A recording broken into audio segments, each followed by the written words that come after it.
Halo, selamat siang. Kami dari kelompok 9 akan membahas mengenai energi dan mesin. Pernahkah Anda melihat mobil balap yang melaju dengan kecepatan tinggi atau pesawat terbang yang melintasi langit? Di balik kecepatan dan kekuatan yang mengagumkan itu, terdapat prinsip-prinsip fisika loh yang menarik tentang energi dan mesin. Dalam presentasi ini, kita akan membahas mengenai berbagai bentuk energi dan bagaimana sih energi diubah menjadi kerja, serta peran penting mesin dalam kehidupan kita sehari-hari. Sebelum kita melanjutkan presentasi, saya akan memperkenalkan anggota kelompok 9. Yang pertama Dino Olivia Purba, Alifa Nawal Inaya, Aisyah Nur Aziza Zalzabella, Jenny Artika, Dwi Safitri, Joko Susilo, Yogi Armanto, Christian Nathanael Purba, dan Sri Lestari Puspadiana. Di sini saya sebagai moderator juga yang akan mempresentasikan materi energi dan mesin ini bersama dengan teman-teman saya. Apa itu energi dan mesin? Apakah keduanya berbeda? Energi adalah kemampuan untuk melakukan suatu kerja. Sederhananya, energi adalah sesuatu yang membuat benda bergerak atau berubah. Energi dapat berpindah dari satu benda ke benda yang lain untuk berubah bentuk. Bunyi hukum kekekalan energi, energi tidak dapat diciptakan atau dimusnahkan, tapi hanya dapat diubah bentuknya. Mesin adalah alat yang mengubah energi dari satu bentuk ke bentuk yang lainnya untuk melakukan sesuatu pekerjaan. Mesin dirancang untuk memanfaatkan energi untuk menghasilkan gerakan atau bisa juga panas dan banyak bentuk energi lainnya. Fungsi utama mesin, yang pertama ada yang mengubah energi. Mengubah energi itu misalnya dari satu bentuk ke bentuk lainnya. Dan yang kedua, untuk mengerjakan sesuatu. Mesin digunakan untuk melakukan berbagai jenis pekerjaan seperti menggerakkan kendaraan dan banyak lagi. Yang ketiga, mempermudah pekerjaan. Mesin dibuat untuk mempermudah pekerjaan manusia dengan efisien. Contohnya mesin turbin. Turbin mengubah energi kinetik fluida menjadi energi mekanik untuk menghasilkan listrik. Jadi, apakah energi dan mesin itu berbeda? Maka jawabannya adalah energi adalah sumber utama yang menggerakkan suatu benda. Sedangkan mesin adalah alat yang kita gunakan untuk mengelola dan memanfaatkan energi tersebut. Keduanya saling terkait dan tidak dapat dipisahkan. Ibaratnya nih, bayangin aja, energi sebagai air dan mesin sebagai turbin. Air yang mengalir dapat memutar turbin untuk menghasilkan listrik. Dalam hal ini, energi air diubah menjadi energi listrik. Maka, keduanya saling terkait dan tidak dapat dipisahkan antara energi dan mesin. Assalamualaikum warahmatullahi wabarakatuh. Perkenalkan, saya Joko Susilo, NPM E1030374. Di sini saya akan menjelaskan jenis-jenis energi. Sebelum kita masuki topiknya, lebih baiknya kita harus tahu apa itu sih energi. Energi adalah suatu kemampuan untuk melakukan suatu usaha atau kerja. Nah, ada beberapa jenis energi. Yang pertama, energi kinetik. Energi yang dimiliki oleh suatu benda karena gerakannya. Yang kedua, energi potensial. Energi yang dimiliki oleh suatu benda karena posisinya atau keadaannya.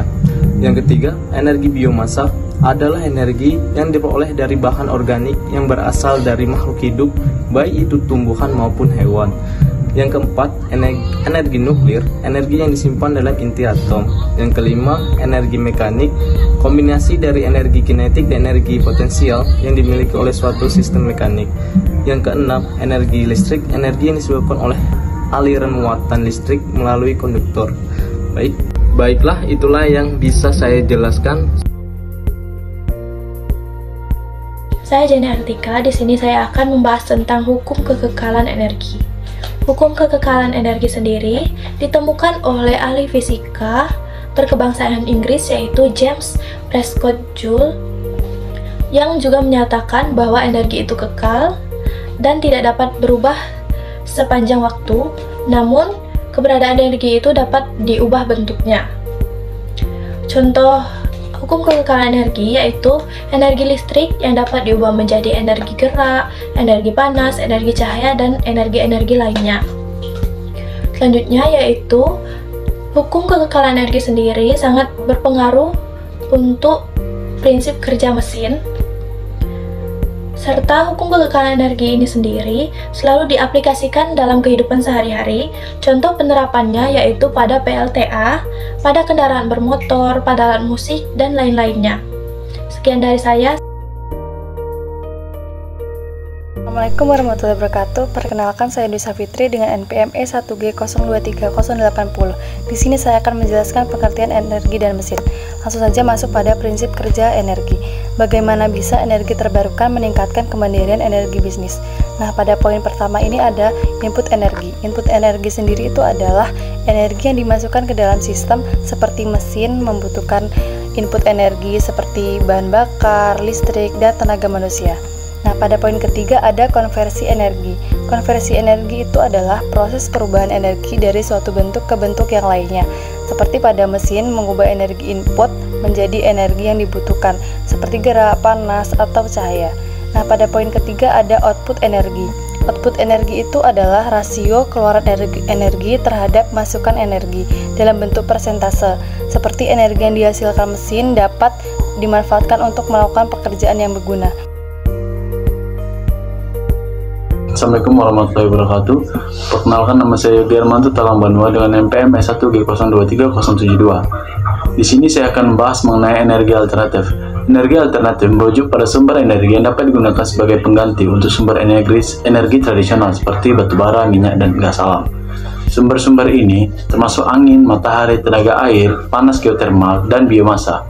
Energi alternatif dianggap lebih bersih dan lebih berkelanjutan daripada sumber energi tradisional karena mereka menghasilkan sedikit atau tidak ada emisi gas rumah kaca, sehingga membantu mengurangi perubahan iklim. Pemerintah di seluruh dunia telah menerapkan kebijakan dan intensif untuk mendorong penggunaan energi alternatif, dan biaya teknologi telah menurun secara signifikan dalam beberapa tahun terakhir, sehingga menjadi lebih mudah dijangkau bagi rumah tangga dan bisnis. Berikut adalah beberapa contoh penggunaan energi alternatif. Yang pertama, panel surya. Panel surya dapat digunakan untuk mengubah sinar matahari menjadi listrik, sehingga menjadi sumber energi yang bersih dan terbarukan. Yang kedua, ada turbin angin. Turbin dapat digunakan untuk mengubah energi kinetik angin menjadi listrik, sehingga menjadi sumber energi yang bersih dan terbarukan. Ketiga, ada bendungan air. Bendungan air dapat digunakan untuk mengubah energi kinetik menjadi listrik, sehingga menjadi sumber energi yang bersih dan terbarukan. Assalamualaikum warahmatullahi wabarakatuh. Perkenalkan, nama saya Aisyah dengan NPM E1G023070. Di sini saya akan menjelaskan beberapa bentuk teknologi energi terbaru. Yang pertama adalah sel surya canggih. Nah, teknologi energi terbaru ini mengubah sinar matahari menjadi energi listrik yang lebih efisien. Salah satu contohnya yaitu solar window. Solar window ini adalah jendela yang dapat mengubah sinar matahari menjadi energi listrik yang dapat bekerja dengan menggunakan bahan semikonduktor quantum dot yang dapat menyerap energi matahari. Yang kedua adalah pembangkit panas bumi, yaitu dengan cara pemanfaatan panas alami dari bumi untuk menghasilkan listrik. Untuk membangkitkan listrik dari panas bumi ini dilakukan dengan cara pengeboran tanah di daerah yang memiliki potensi panas bumi untuk membuat lubang gas yang bisa memanfaatkan untuk memanaskan ketel uap yang telah tersambung ke generator untuk menggerakkan turbin. Yang ketiga yaitu turbin angin besar, menghasilkan lebih banyak energi listrik dari kecepatan angin yang tinggi. Ada dua jenis turbin, yaitu turbin angin sumbu horizontal yang memiliki poros rotor utama dan generator yang berada di puncak menara, dan sumbu vertikal yang juga memiliki poros rotor utama yang tegak lurus. Sumbu vertikal ini memiliki kelebihan bisa diletakkan dimanapun di arah mata angin yang bervariasi. Dan yang keempat adalah bahan bakar nabati. Ini merupakan salah satu bentuk teknologi energi terbaru yang menghasilkan bahan bakar ramah lingkungan dari sumber daya terbarukan, yaitu dari bahan organik tumbuhan ataupun hewan. Bisa berupa biodiesel, yaitu bahan bakar yang berasal dari minyak nabati, yaitu minyak kelapa sawit dan minyak jarak. Dan kemudian ada bioetanol yang berasal dari tumbuhan jagung, sagu, dan aren, serta biogas, yaitu yang dihasilkan dari fermentasi sampah tumbuhan atau kotoran. Terima kasih. Wassalamualaikum warahmatullahi wabarakatuh. Perkenalkan, nama saya Alifa Nur Inayah dengan NPM E1G023076. Baiklah, pada bagian materi ini saya akan menjelaskan tentang kebijakan energi nasional. Kebijakan energi nasional itu sendiri apa sih? Kebijakan energi nasional atau bisa disebut juga KEN adalah kebijakan pengelolaan energi yang bertujuan untuk mencapai kemandirian dan ketahanan energi nasional. Kebijakan energi nasional ini dibagi menjadi dua. Yang pertama kebijakan utama dan yang kedua kebijakan pendukung.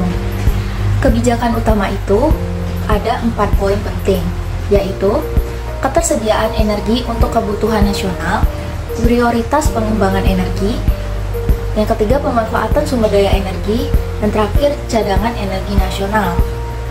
Yang kedua, kebijakan pendukung ada 6 poin. Yang pertama, konservasi dan diversifikasi energi, yang kedua, lingkungan dan keselamatan, yang ketiga, harga, subsidi, dan insentif energi. Yang keempat, infrastruktur, akses masyarakat dan industri energi. Yang kelima, penelitian dan pengembangan energi, serta yang terakhir yaitu kelembagaan. Kebijakan energi nasional ini juga didasarkan pada prinsip berkeadilan, berkelanjutan, dan berwawasan lingkungan. Kebijakan energi nasional dirancang dan dirumuskan oleh Dewan Energi Nasional atau DEN dan ditetapkan dalam Peraturan Pemerintah atau PP Nomor 79 Tahun 2014 dengan persetujuan DPR RI. Serta Presiden Joko Widodo juga menyatakan saat ini kebijakan energi nasional telah berubah, yakni berorientasi menuju energi baru terbarukan atau EBT yang lebih ramah lingkungan ketimbang energi berbasis fosil. Untuk mempercepat proses transisi itu, pemerintah melalui Kementerian ESDM terus mengupayakan proses pengalihan energi fosil menuju EBT secara terukur, diantaranya dengan menyusun Grand Strategi Energi Nasional. Lalu, kebijakan energi nasional menargetkan pemanfaatan energi terbarukan atau EBT setidaknya mencapai 23% dari bauran energi primer. Pemerintah memiliki tanggung jawab untuk merancang kebijakan dan hukum yang mendukung pengembangan energi terbarukan. Hal ini melibatkan perumusan regulasi yang memberikan insentif bagi investasi dalam sektor ini, termasuk insentif fiskal, tarif listrik yang menguntungkan, dan kemudahan akses ke pasar. Kemudian, KEN juga menyoroti pentingnya peningkatan TKDN, partisipasi masyarakat, dan kerjasama diplomasi energi tingkat nasional. Baiklah, itu saja materi yang dapat saya sampaikan. Assalamualaikum warahmatullahi wabarakatuh. Perkenalkan, nama saya Sri Lestari Puspadiana, NPM E1G023064. Di sini saya akan menjelaskan tentang aplikasi energi dan mesin. Aplikasi energi dan mesin berbagai perangkat dan sistem yang memanfaatkan energi untuk memudahkan pekerjaan manusia dalam kehidupan sehari-hari. Di aplikasi energi dan mesin ini saya akan menjelaskan 4 bidang. Yang pertama, bidang industri, yang kedua bidang rumah tangga, yang ketiga ada bidang transportasi, dan yang keempat ada bidang kesehatan. Yang pertama, saya akan menjelaskan tentang bidang industri. Bidang industri seperti pembangkit listrik, contohnya adalah gas dan uap, digunakan untuk membangkit listrik yang menggerakkan berbagai mesin industri. Yang kedua ada penggerak mesin industri seperti seperti motor listrik dan mesin diesel yang digunakan untuk menggerakkan berbagai alat dan mesin produksi. Yang ketiga ada otomasi pabrik seperti conveyor belt otomatis yang digunakan untuk memindahkan barang dan bahan baku. Oke, dalam bidang kedua saya akan menjelaskan tentang rumah tangga. Yang pertama ada alat elektronik seperti smartphone yang sering kita gunakan untuk berkomunikasi dan mengakses internet serta mencari aplikasi lainnya. Yang kedua ada pemanas seperti pemanas ruangan yang untuk menghangatkan atau memanaskan suatu ruangan. Yang ketiga ada pendingin udara seperti kipas angin atau AC untuk menyejukkan atau mendinginkan suatu ruangan. Yang ketiga, saya akan menjelaskan tentang transportasi seperti mesin pembakaran internal mobil. Mesin bensin atau diesel ini berfungsi dengan membuat campuran udara dan bahan bakar di dalam silinder untuk menghasilkan tenaga yang menggerakkan kendaraan. Yang kedua, sistem penggerak listrik. Contohnya adalah drone menggunakan motor listrik untuk menggerakkan baling-baling yang memberikan daya angkat dan memungkinkan drone untuk terbang dan bermanuver di udara. Yang ketiga ada turbin jet atau turbojet adalah turbin jet yang menghasilkan daya darung melalui pembakaran bahan bakar di dalam mesin yang menggerakkan turbin dan mengeluarkan gas berkecepatan tinggi dari nozzle. Bidang yang keempat saya menjelaskan bidang kesehatan. Contoh yang pertama adalah peralatan medis seperti stetoskop. Alat ini digunakan untuk mendengar secara internal tubuh seperti detak jantung dan suara napas. Yang terakhir ada alat bantu untuk penyandang disabilitas seperti alat bantu mendengar. Alat bantu mendengar ini membantu meningkatkan pengalaman mendengar. Sekian dari saya tutup. Assalamualaikum warahmatullahi wabarakatuh. Semuanya, kenalin namaku Nur Aziza Zalzamela dengan NPM S1G023078. Jadi di sini saya akan melanjutkan penjelasan dari teman-teman saya sebelumnya mengenai energi dan mesin. Saya akan menjelaskan apa saja sih dampak dari penggunaan energi. Dampak penggunaan energi sendiri ada dampak positifnya dan juga ada dampak negatifnya. Dampak negatifnya sendiri yaitu kerusakan lingkungan hidup, pencemaran udara, polusi terhadap air dan tanah. Contohnya kayak emisi gas rumah kaca dari pembakaran bahan fosil yang berdampak pada perubahan iklim. Ada juga dari penggunaan energi fosil seperti batu bara dan minyak bumi. Lantas dampak positifnya sendiri yaitu ada pada pertumbuhan ekonomi. Transisi energi dapat meningkatkan pertumbuhan ekonomi nasional karena mengurangi pengeluaran negara terhadap impor sumber energi. Selain itu, transisi energi juga dapat membuka lapangan pekerjaan yang lebih luas. Akses terhadap energi yang terjangkau juga mempengaruhi kesejahteraan masyarakat. Oleh sebab itu, penting untuk kita mengadopsi teknologi dan praktikan yang lebih ramah agar kita dapat mengurangi dampak negatif dari penggunaan energi tersebut. Mungkin itu saja yang dapat saya jelaskan. Hai, perkenalkan nama saya Kristiana Tenari Purba dengan NPM S1G023068. Di sini saya selaku pemateri peran penting energi dan mesin dalam kehidupan sehari-hari. Perlu kita ulas kembali apa sih energi dan mesin? Energi sendiri adalah kemampuan untuk melakukan kerja, sedangkan mesin adalah alat yang mengubah energi untuk melakukan pekerjaan. Tentu kedua komponen ini saling berkaitan atau saling berhubungan, yang dimana mesin menggunakan energi untuk melakukan pekerjaan atau menghasilkan output, sedangkan energi seringkali diubah oleh mesin dari satu bentuk ke bentuk yang lain, seperti energi bahan bakar menjadi energi mekanik.